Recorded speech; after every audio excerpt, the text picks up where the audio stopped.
தமிழ்நாட்டில் சாம்சங் நிறுவனம் மேலும் 1000 கோடி ரூபாய் முதலீடு செய்ய இருப்பதாக அண்மை தகவல் வெளியாகிறது. விவரங்களுடன் இணைகிறார் சிறப்பு செய்தியாளர் அபினேஷ். அபினேஷ், விவரம் என்ன?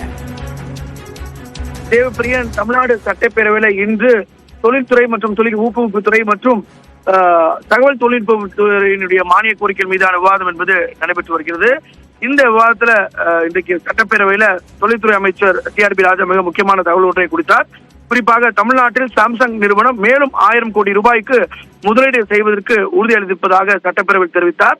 சாம்சங் தொழிலாளர் பிரச்சனையை முதலமைச்சர் மிக திறம்பட கையாண்டதாகவும் தொழிலாளர் பக்கம் எப்போதுமே அரசு துணை நிற்கும் என்பதற்கு அதுவே சாட்சி என்றும் குறிப்பிட்ட அவர், தற்போது தொழிலாளர்கள் மீது நம்பிக்கை வைத்து சாம்சங் நிறுவனம் கூடுதலாக 1000 கோடி ரூபாய்க்கு முதலீடு செய்யப்படும் என்பதை நேற்றைய தினம் உறுதி செய்திருப்பதாக சட்டப்பேரவையில தொழில்துறை அமைச்சர் TRB ராஜா உறுதி செய்திருக்கிறார். அந்த வகையில மேலும் 1000 கோடி ரூபாய்க்கு முதலீடு செய்து தொழிலை ஊக்குவிப்பதற்கான ஒரு முயற்சியை சாம்சங் நிறுவனம் உறுதி செய்திருக்கிறது. விரைவில் அதற்கான MOU கையெழுத்தாக இருப்பதாகவும் சட்டப்பேரவையில TRB ராஜா தெரிவித்திருக்கிறார்.